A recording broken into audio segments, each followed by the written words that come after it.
Hi friends, welcome back to YouTube channel Sarkari Babu.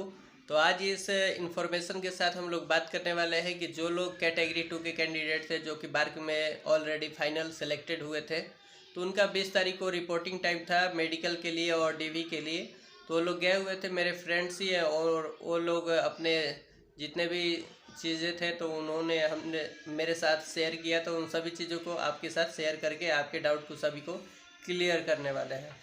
तो उन लोगों का देखिए स्किल टेस्ट कैसे हुआ। तो पहले रिपोर्टिंग के टाइम पर आपको ध्यान रखना है कि जो भी चीज़ आपके मेल पर या इन्फॉर्मेशन के द्वारा दिया गया है कि रिपोर्टिंग टाइम आपका क्या है, तो उस रिपोर्टिंग टाइम पर पहुंचने की कोशिश करना है। अगर आधा घंटा 1 घंटा ज़्यादा से ज़्यादा 1 घंटा अगर होता है तो चलेगा, लेकिन अगर 1.5 घंटे 2 घंटा हुआ तो आपको हो सकता है कि अगले दिन बुलाया जा सके। आप कितना भी रिक्वेस्ट करेंगे फिर से आपको मौका इंटर करने के लिए नहीं दिया जाएगा। तो इसलिए कोशिश करें कि टाइम पर वहाँ जाने का, और एंट्री कराने के बाद फिर उनसे क्या कराया गया उस पर विचार करते हैं, बात करते हैं। तो वो लोग जब इंटर किए तो इसके बाद उनसे जितने भी डॉक्यूमेंट थे तो डॉक्यूमेंट वेरिफिकेशन किया गया, और जो लोग आप स्किल टेस्ट दिए हुए थे तो उसके साथ जो आपका डीवी हुआ था तो वही वाला और पूरा पेज जेरोक्स आपका डॉक्यूमेंट का उनके पास है, तो उससे आपका ओरिजिनल डॉक्यूमेंट के साथ फिर से वो मैच करेंगे। अगर आपका कोई भी कोर्स अपीयरिंग में है और उसमें शो किया है आप या बता रहे हैं, तो उसका CLC आपको देना होगा, स्कूल लिविंग सर्टिफिकेट आपको SCL वहाँ देना होगा, SLC जो स्कूल लिविंग सर्टिफिकेट होता है। अगर आपका कोई भी कोर्स कंप्लीट है तो उसके दौरान आपको CLC देने की ज़रूरत नहीं है, ठीक है। बाकी अपीयरिंग वाले को देना पड़ेगा कि आप आगे पढ़ाई नहीं करेंगे, यहाँ से हम वहाँ से डिस्कनेक्ट होते हैं उस कोर्स से।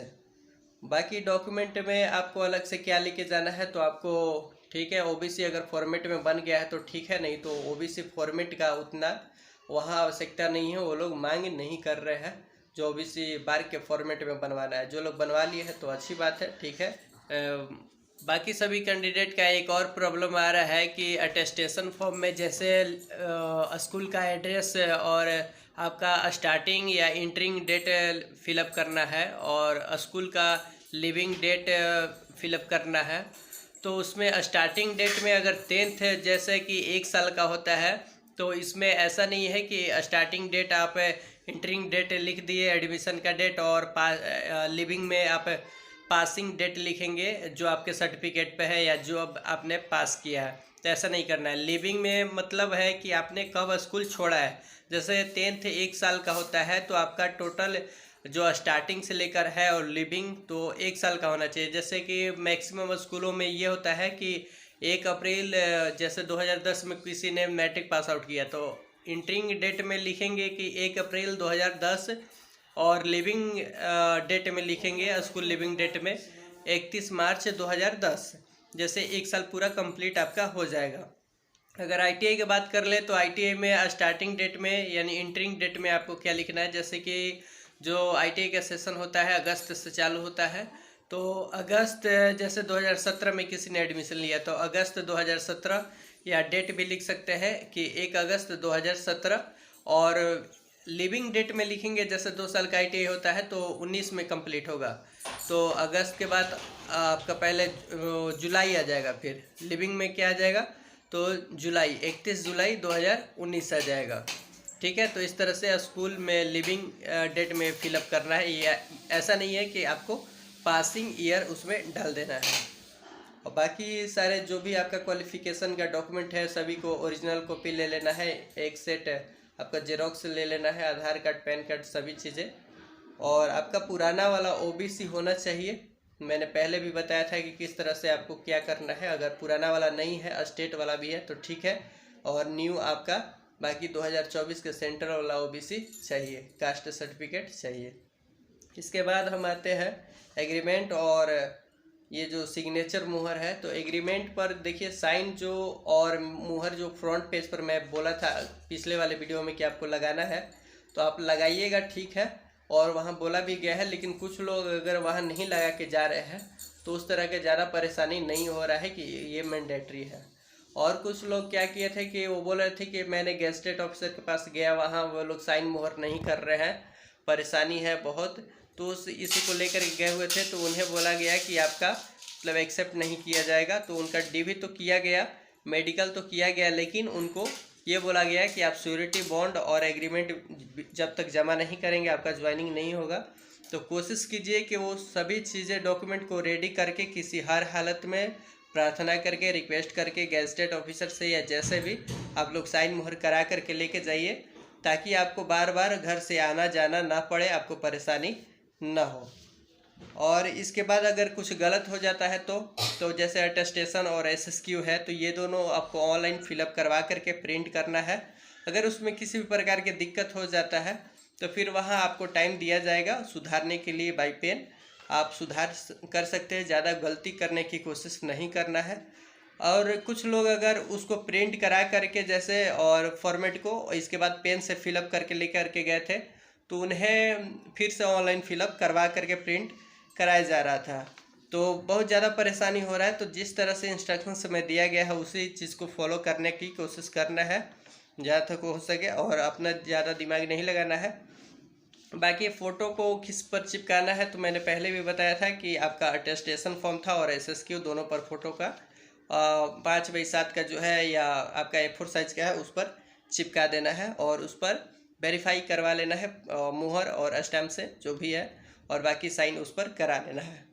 और साथ में अगर हम लोग बात करें इस पर कि मेडिकल कैसे कैसे हुआ, कि मेडिकल के रिगार्डिंग आपको एक फॉर्म दिया जाएगा, उस फॉर्म को सबमिट कर देना है फिलअप करके, और इसके बाद वो सबमिट करने के बाद एक इन्वेलप तैयार करेंगे जिस पर आगे की आपका जो मेडिकल होना है तो उसका एड्रेस मेंशन होगा, और वो लोग पूरे कोऑपरेट करेंगे, आपको बताएंगे एड्रेस किस बस से और बाई ट्रेन से अगर जाना चाहते हैं तो किस तरह से जाना है, कहाँ से जाना है, ठीक है। और जो भी आपका डाउट है उनसे शेयर करके क्लियर कर सकते हैं।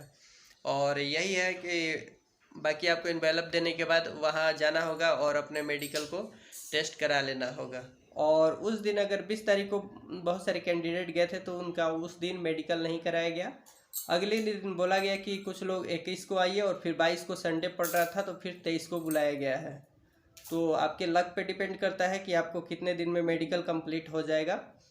और बाकी मेडिकल में क्या क्या चीज़ देखा गया इस पर बात करते हैं। तो height, weight, chest, BP, heartbeat, तो ये सारे चीज़ को चेक किया गया। और मेडिकल में ईयर आई का प्रॉब्लम रह गया, तो आई में आपको कलर ब्लाइंडनेस के लिए एक बुक पढ़ाया जा रहा है, जो कि बुक आता है अलग से, उसमें रास्ते बने होते हैं, उस चीज़ का एंड पॉइंट और स्टार्टिंग पॉइंट आपको पकड़ना होता है, क्या क्या लिखे हुए होते हैं, उस डिजिट को बताना होता है, लेटर को बताना होता है।